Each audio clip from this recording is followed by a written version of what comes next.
silly is that? Pulls off three-pointer. Bang! Bang! It's good! Wins the game at the buzzer!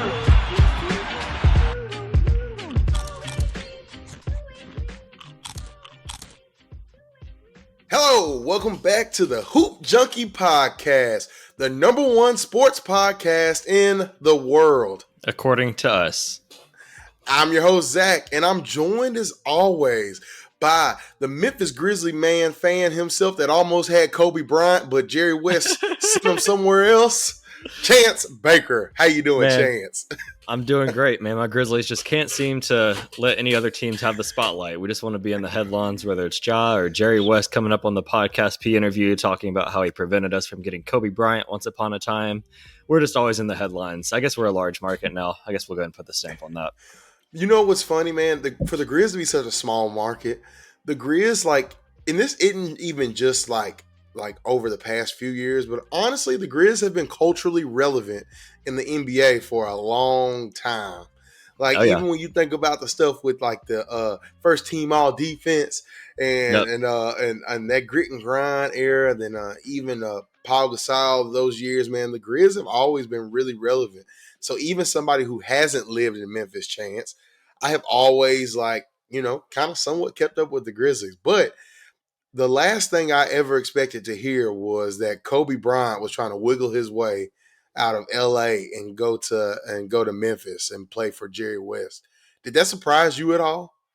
It definitely surprised me. So just some backstory, just like on me and like my basketball fandom. So I first started watching the NBA like during the Lakers three-peat. Like I was born in 1994, for those of you who don't know like my general age. So when I was around 6 or 7, like that Lakers three-peat, what was it, 2000 to 2002 was like their first three-peat. I had Kobe Bryant posters on my walls. Like he was like my first ever real favorite player. I didn't watch the Grizzlies much at all. Like I'd watch the Lakers play against them and root against the Grizzlies just because they were terrible at the time. Like they were new to the city. They played in the pyramid. It was just like no one really cared about the Grizzlies. And again, I was 10 years old. I just wanted to watch the superstars, Shaq and Kobe, and I loved the duo. And so now looking back, like 2004 was like really when I first kind of shifted into like, okay, I'm getting a little older. Maybe I should root for the local team here, in Memphis. We had Pau Gasol. We had Hubie Brown coming in with the 10-man rotations and all this fun stuff. Made the playoffs 3 years in a row, but went 0-12. And if we had Kobe Bryant, that record might have been a little different. So I was definitely surprised. And it's just funny thinking back, like my favorite player that really introduced me to the league could have joined my hometown team right during the year that I'm like converting to root for the hometown team. So definitely disappointing. Thanks, Jerry West, for basically ruining my whole life, I guess you could say. But yeah, I was definitely shocked to hear that. Man, but it was funny because and then me, Chance, it's funny you say that because I was born in '93. We're basically the same age, right?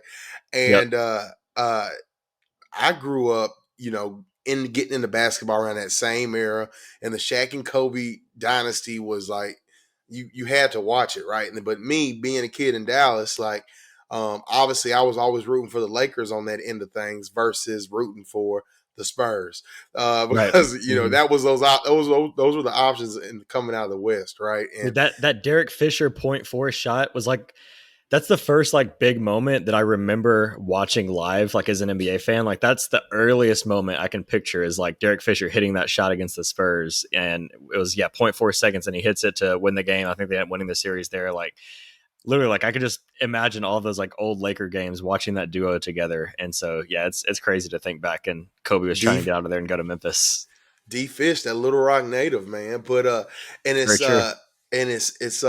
and so like growing up, man, in Dallas, it had been a rumor at one point in time that Mark Cuban was trying to get Kobe to partner up with Dirk at one point in time. And so like when I had saw this stuff come off with Jerry West, I was like a lot of people were surprised because I don't know, like Kobe has like this mythology around him that like he was loyal to the Lakers and all this stuff. But man, the truth is Kobe really wanted out, and a lot of people forget about that. There were a couple Like, instances throughout his career and where he tried to force his way out. Yeah. exactly. And now this really just shows that like Kobe was really working hard to try to get out.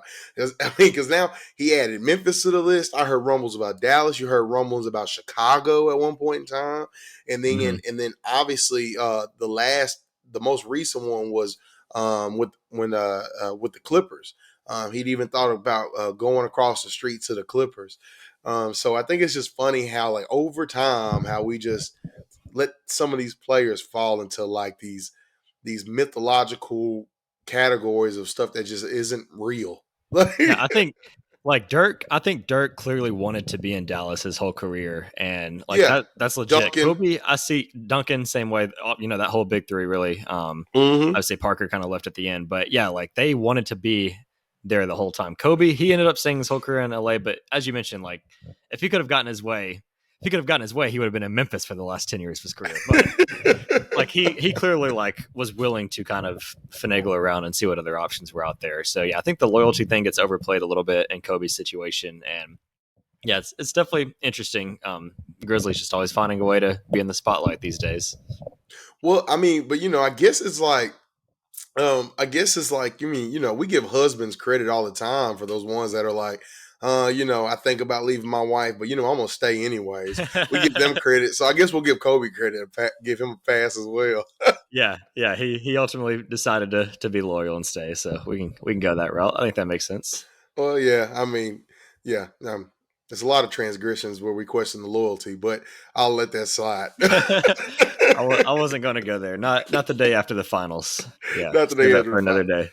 No, man, but in other scandalous news, Chance, I don't know if you've seen any of the not the other 2019 standout, John Morant that we're used to talking about, but your boy Zion Williamson has been in the news lately. Have you seen him? So I've seen like some stuff pop up on Twitter. I'm going to be completely honest. I just haven't had a chance to dive in on the latest scandals regarding Zion. So for our listeners out there and for myself who's not up to date, what's going on with Zion? Man, so let me catch you up, Chance. So, Okay. um, I'm not sure if you're familiar with the adult industry landscape, but there is a megastar out there, an old vintage megastar back in the day, by the name of Mariah Mills, and Not familiar with that one. yeah, and so she has been, man, it's probably up in the hundreds and close to thousands of tweets.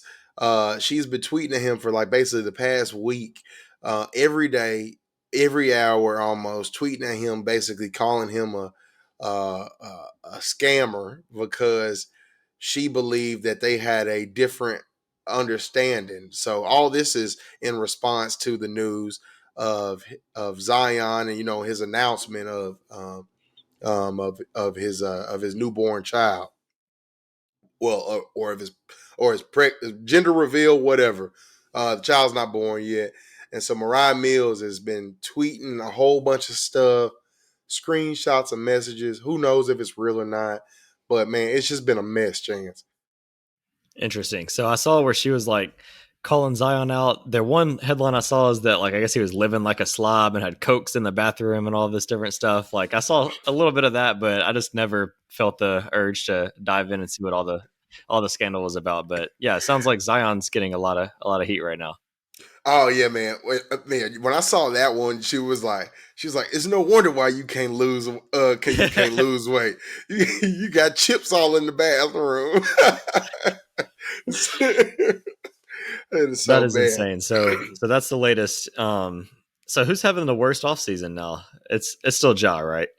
Oh, it's got to be Ja. I mean, because Yeah. at the end of the day, man, like, can you really knock Zion for living out his dreams? Right.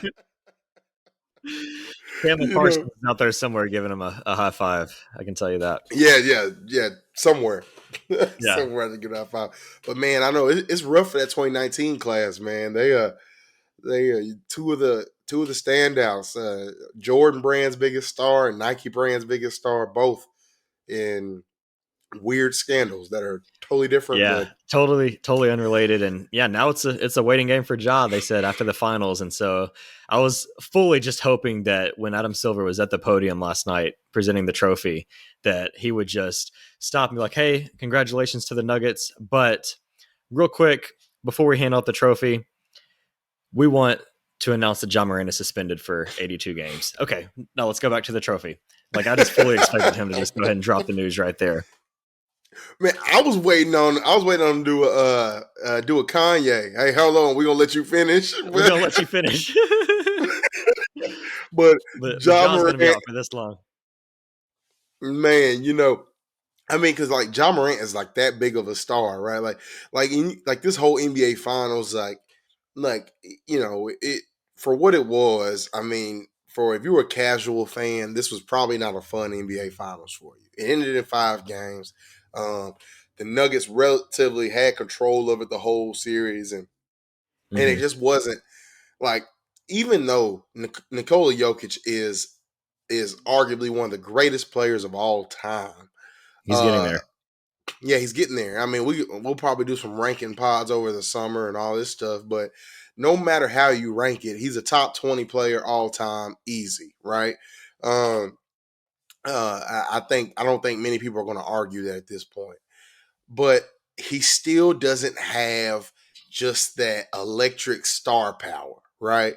And then you look at the Miami Heat. The Miami Heat don't have that. They didn't have that type of star power on their side either. You got Jimmy Butler, who's a hot name, but he still just doesn't bring that same type of draw. And let's be fair, Jokic's game has a lot of flair, but Mm-hmm. he just wants nothing to do with anything media related. All he wants to do is, I mean, he said it himself. Like Yeah, he wants, he's so funny. Like and I wonder like how much of it is like genuine because like I feel like at this point like he's got the persona of like he doesn't care, and so he kind of has to play into that. I'm like, deep down you've got to be wanting to smile right now, but like in the post game interview, he's like, oh yeah, we're good now. Work's done. Now we can go home. And then did you see in the post game presser like where they're actually like at the podium and everything, and they're asking him about the parade? And he's like, wait, when's the parade? And they're like, Thursday. And he's like, oh, God, I can't do that. I need to get back home. Like, he wants nothing to do. I encourage anybody that hasn't seen it, go look it up. It's such a funny clip. He's like, you can legitimately see the stress in his face when he realizes that he has to stick around and go to this parade Thursday. He's like, oh, God, I just want to go back to my horses and get back to my normal life. Like, I did what I was supposed to do. I got this championship. I'll toss the trophy, the finals MVP trophy. Like, that'll end up in my garage somewhere. I might even, I don't even, do you think he left the trophy in the arena? Do you think he even has it on him anymore? Oh, one of his brothers has it, and probably went to some. They probably went to Shotgun Willie's afterward or something like that. So, Did you see his brothers lifting Coach Malone up and like throwing him in the air? That oh was so man, funny, dude. made him like a little boy. I Like was like, his brothers are enjoying it way more than Joker actually is. Like they're soaking it all up. can you imagine their mother like raising those big men like growing up like was there ever enough food in the house? Oh yeah, and I'm pretty sure there's articles about like their stories growing up, and they were just brawling, fighting each other all the time. And wasn't it Markieff Morris that the brothers were like literally going back and forth on, and that's when they kind of were first put on the map, is that situation. And yeah, it seems Right. like they want the spotlight. Joker's just like whatever, like I just want to go home. I got my trophy. We're good to go. Yeah, his brothers were definitely partying in Miami, and Joker's probably like, I just want to ride my horses. Like, it's so funny, man. Like, just his whole demeanor and all of that stuff. But look, we'll get on to the Nuggets and we'll talk more about them. But before we do that, Chance, I think we've got to put one more team to bed. Last one.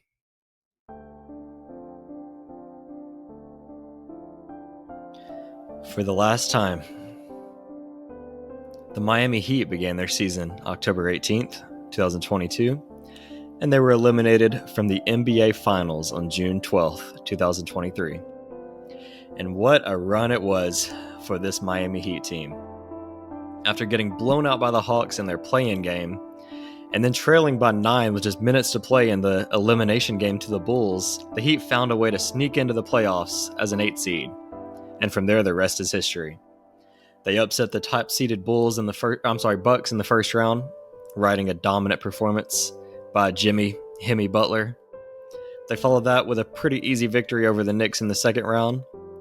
From there, the Heat nearly blew a 3-0 lead, but found the will to beat Boston on a road Game 7 to secure a miraculous run to the NBA Finals. However, the Heat ultimately did not have enough for this overpowering Nuggets team, and they were eliminated in 5 games. So what's next for the Heat? They're already rumored to be a potential landing spot for Damian Lillard, but a couple key rotation players like Gabe Vincent and Max Strus are also upcoming free agents, so the Heat will have some decisions to make to figure out how to get back to the finals for a third time in 5 years. Zach, what do you think is next for the Heat after another finals loss? Man, you've seen it all out there. I think the Heat are going to go big fish hunting this offseason. They've got a good, solid core if they can keep Bam and Jimmy together.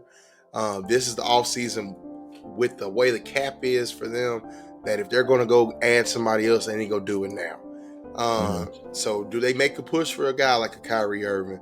And they want to take that risk? Do they make a trade for like Bradley Beal or somebody else that's out there that's on the market that they can put alongside Jimmy and Bam? But overall, man, Pat Riley, I hate the damn Heat, but look, I can't hate on Pat Riley. Pat Riley has built a dynasty of some sorts in Miami. Since he's gotten there, he's won 3 championships and been to the finals 4 or 5 times, something like that.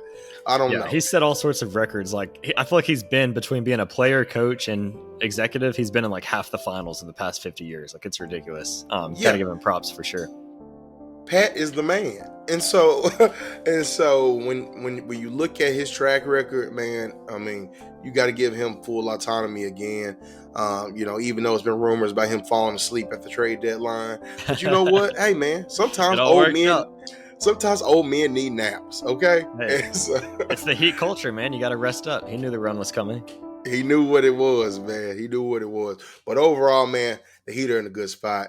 And I'm sure that they will be a team that we will talk heavily about this offseason. Yeah, I'm curious to see where they go. They've got a lot of interesting contract situations when you look at Kyle Lowry making $29 million next year. Kyle Lowry, I thought, played pretty well for his age in the finals. I thought he hit some big shots, but going into another season, he's not a $29 million player. He's probably a negative asset. So that's something they've got to upgrade that position. You've got Tyler Hero's contract. His extension kicks in. He's making $27 million next year. Duncan Robinson making $18 million. Looked like one of the worst contracts in the league earlier this season. I think he's starting to find a shot, and he actually showed more versatility in the playoffs. I really liked how he was putting the ball on the floor and attacking more. I think he could be someone that actually could play himself, into that contract, especially now with the cap going up. But definitely a lot of decisions to make. Do you move Hero and a couple other pieces to try to go get a Dame Lillard?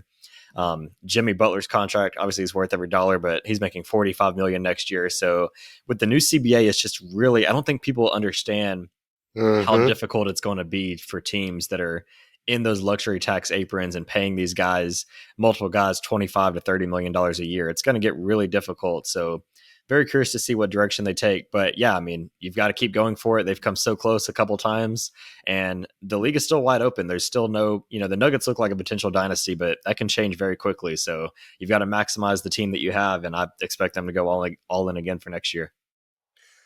Chance, the Nuggets win. I want to remind you, Chance, they won in 5. Okay, things look shaky, as you said. Yeah, things look shaky for a minute, and I was about to flop on my word. You were. I remember I believe it was game 4, and you texted me like, "Oh my god, we have to pod after this game." I think I might have been wrong on the Heat. I underestimated them, and I feel like immediately after you sent that text, the Nuggets went on like a 18-4 run, and like it was just a wrap from there. Yeah, man, the Heat they gave them everything they could. I think the Nuggets situation where they're just underestimated all year. They were the 1 seed. They were the best team in the West. They had the best player in the NBA. I don't think a lot of people realize that Nikola Jokic has been the best player in the league for the past couple of years now. And I think it's finally time to admit that. As you mentioned, he is going to go down as at least a top 20 to 25 player of all time. If he keeps this up, it's going to be time to start kicking some other guys from the top 10. Yep. He's that good right now. And yeah, I mean, what stood out to you the most about this finals run and just, this Nuggets team as a whole? Man, so I mean, it has to start with Jamal Murray, because even Hmm. when you look at this Nuggets team about how close they were in the past, but then Jamal Murray's injuries, and then the times the struggles that this team went through without him on the roster, but him being back and being able to come back from a major injury like that and perform on the biggest stage, man. Like you saw it in his face at the end of the game. I mean, I was going to unlike say his like emotions. Yeah. Joker was like, whatever. And then Jamal Murray was like bawling his eyes out. Yep. You had two different emotions from the Nuggets superstars, but um but needless to say, I think his impact on this team was so needed. And you see that, and the Nuggets just haven't been the same with while he was out of the lineup, and then even when he came back and wasn't fully healthy. So my biggest takeaway, man, is that Jamal Murray is back for the Nuggets. And then the Nuggets, I mean, you saw that they've made some moves to free up some room so they can kind of keep all this core together and keep it pushing together. But I've got some concerns with Michael Porter Jr. With as far as like his consistency.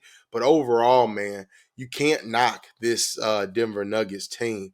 Like they're a well-rounded team, and it really goes to show. Like my second biggest takeaway, it shows that building teams it's one way to build teams and there's another way to build teams, and both of these teams that were in the finals were built correct. They were built Hmm. they didn't cheat the system.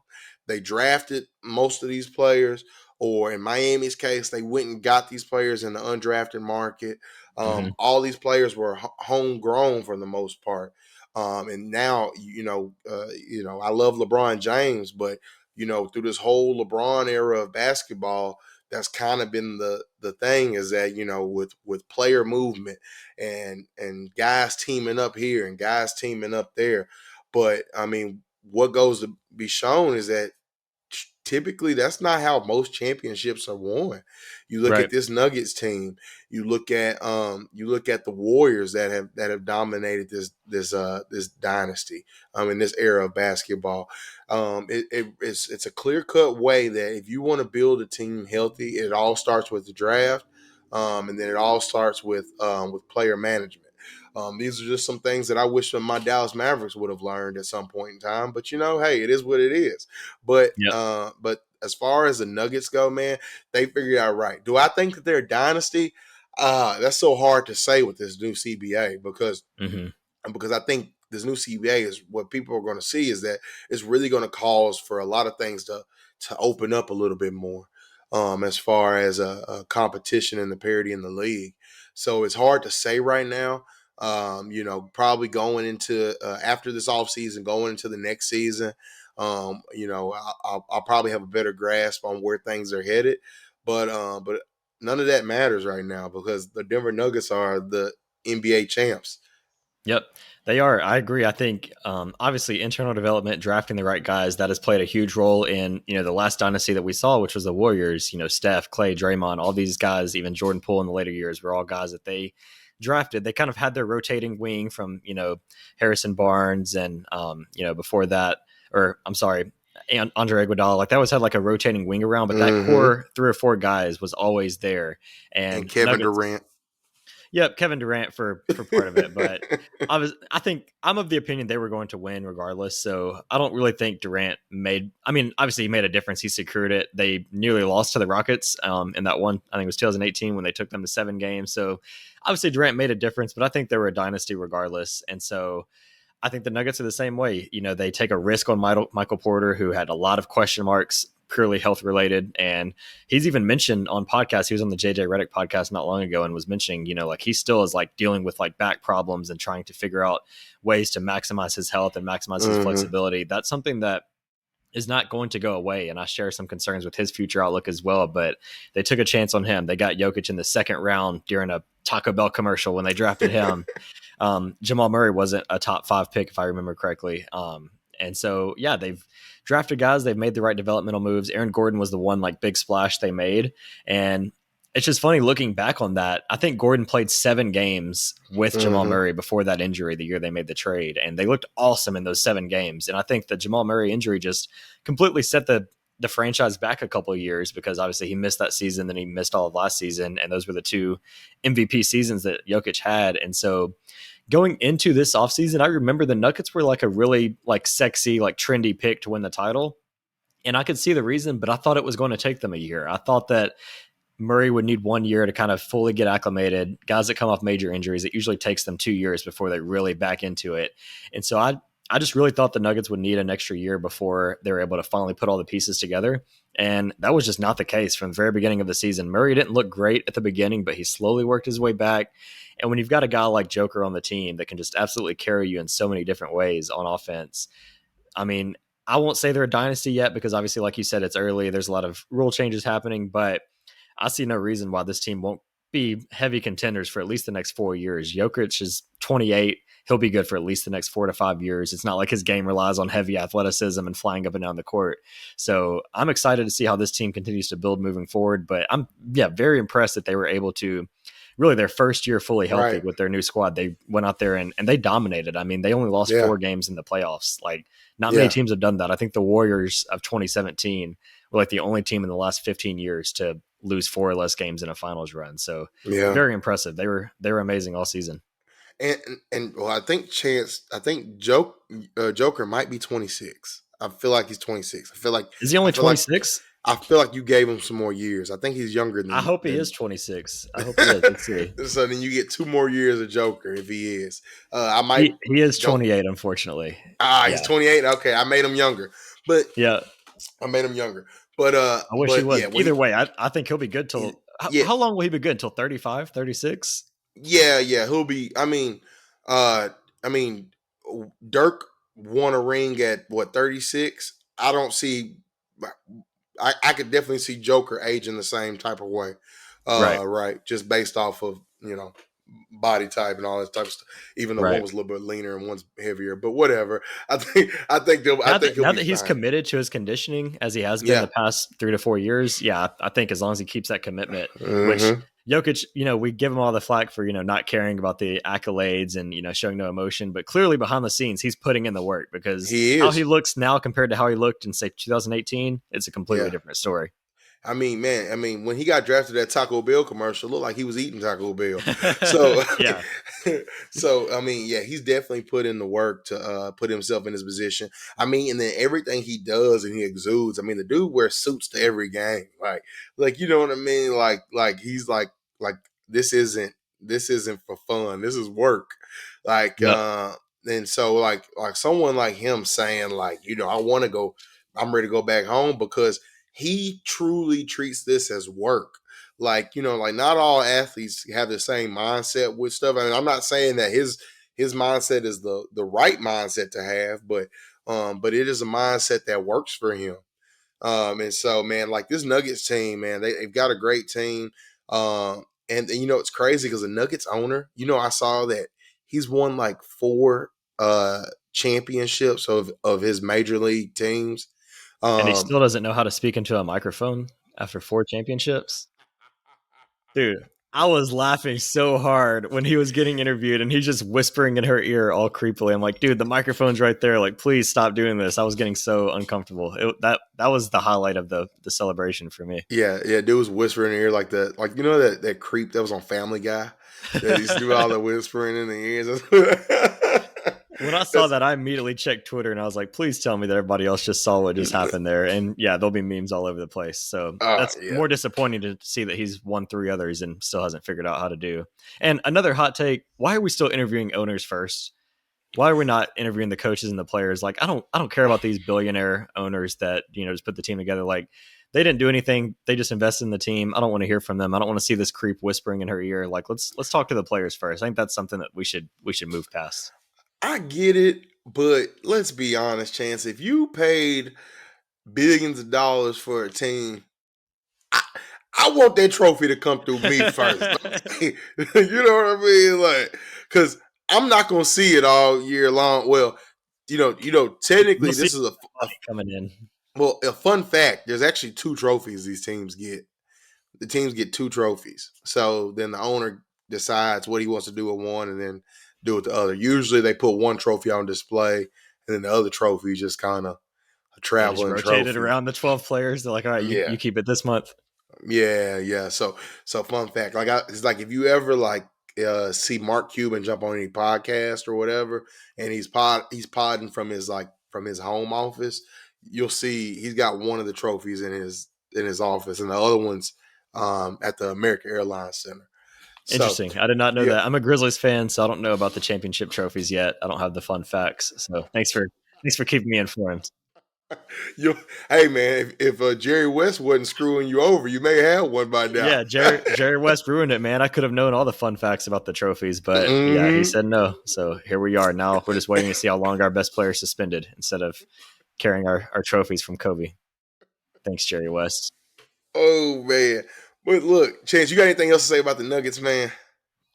No, I mean, just excited to see. I think their one big, question mark is Bruce Brown coming up. He deserves a huge payday. I think that guy could fit Yep, on any of the other 29 teams and make a difference. sure And I'm would. curious to see what happens with him.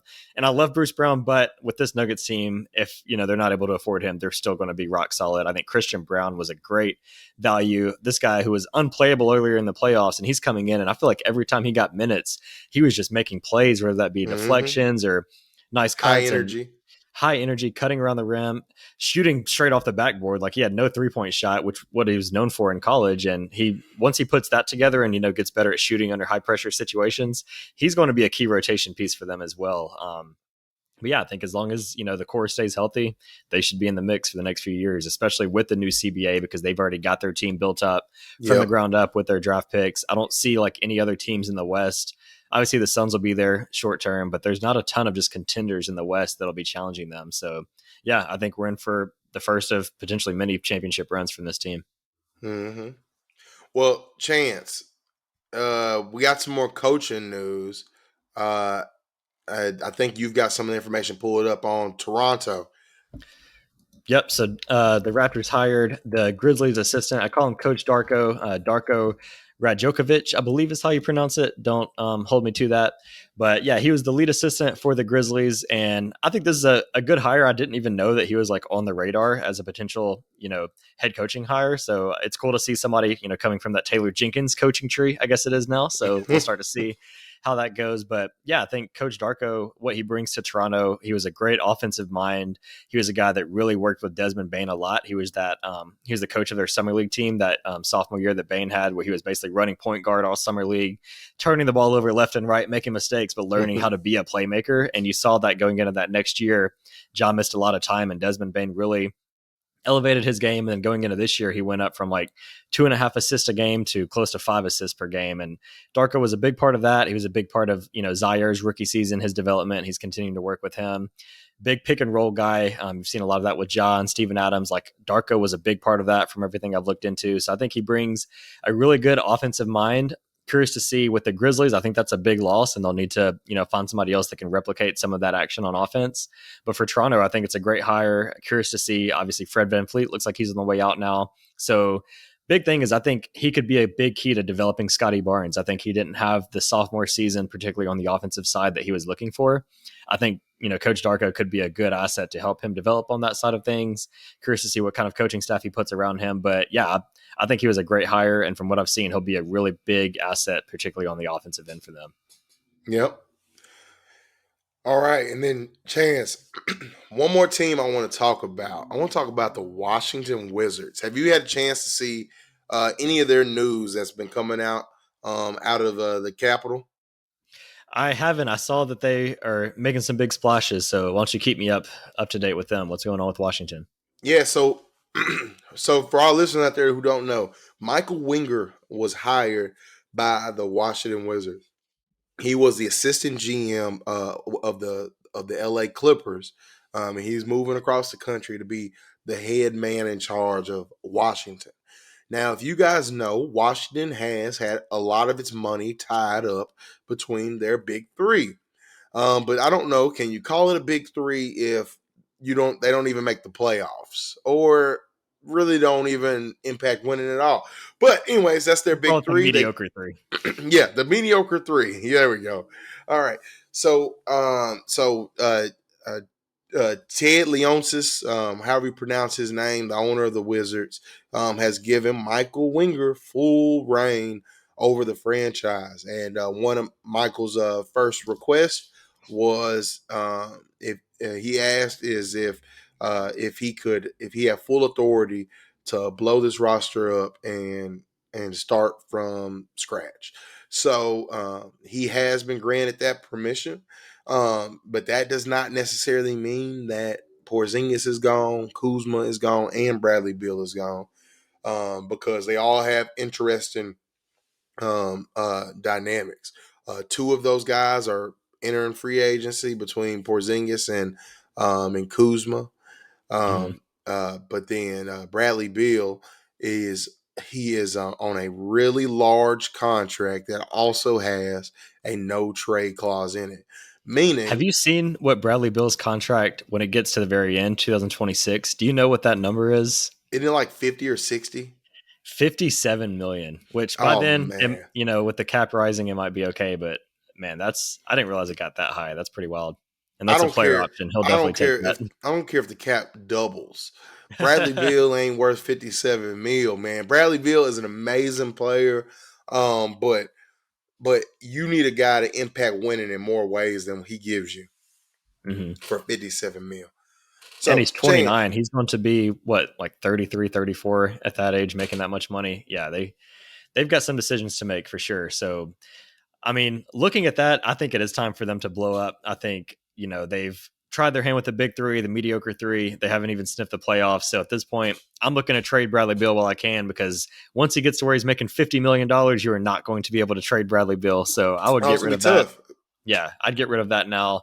Porzingis has his player option. I assume he'll capitalize on that, and he'll be an expiring asset that they could flip. Kuzma, you've heard in the trade deadline rumors for really the past year now, and nothing's happened with that. I would expect them to move him as well. I think at this point, go with a full fire sale. I think with the new CBA, one thing that would be interesting is if you are able to just capitalize on a lot of early draft picks and build your team up from scratch with those. That could be a way to kind of, Yep. zig while everybody else is zagging. Be like, okay, everybody's trying to build a team now. Let's take advantage. Let's go ahead and start collecting young assets now. And by the time the CBA is hitting all these luxury tax teams, we've got our team built up from the beginning. So that's a route they could take. Mm-hmm. Yeah, I mean, I couldn't have said it better myself. That's exactly what I would do. But Mm-hmm. it's the Wizards. So, but hey, it's new. It's a new man running the show. So we'll see. But anything other than that, Chance, I think we're good to get on out of here, man. We got the draft coming next week. We Yep. got the off season starting now. So we've got a lot of news probably to catch up on. But Yeah, we really, might have the Jaw suspension finally next week on our next pod, so we can finally get that exact number. The draft always sneaks up on me. I'll forget that like the finals ends, and then it's like the draft is like 5 days later usually. So definitely excited because NBA never stops. There's going to be, and I'm sure the Jaw situation, the Zion situation, there's going to be so more drama filled situations from other players, maybe the same players, who knows? But we're in for a fun summer regardless. Before we go though, how many games you got on the Josh suspension? What are you betting? I've kind of flipped. So when I first came out with the blog post, I said somewhere between 20 and 40, and I'll stick with that. I've heard a lot of different rumors. I'll say 25 will be my final prediction there. Yeah, I'm going 20 to 25 games. Yeah, it's going to be. I mean, which that's still a huge suspension. 20, It's a 25 good bit. games. Yeah, I think, over 41, I've seen some rumors of that. I just think based on the precedent, it would just be really hard. I think the Players Association would fight that. And my feelings on the whole situation. I think Ja deserves whatever suspension is coming, and I hope that regardless he learns from this and gets better from it. But ultimately, I do think around 25 sounds about right. I also will stick to the opinion that Silver should have just announced it before the finals, because here we are, 3 pods in a row, and it's not just us; it's everywhere you listen. It's still a story. Whereas if he would have announced it before, the whole talk would be on the Nuggets right now. So yeah, I'll stick to that, but I'll say about 25 games. And my prediction is he's going to announce it Sunday on Father's Day, being that the original story broke on Mother's Day. And I think just to close the loop there, he'll announce it on Father's Day and give him that suspension. There you go. Well, you guys heard it here first. Look, guys, until next time, we'll holla at you.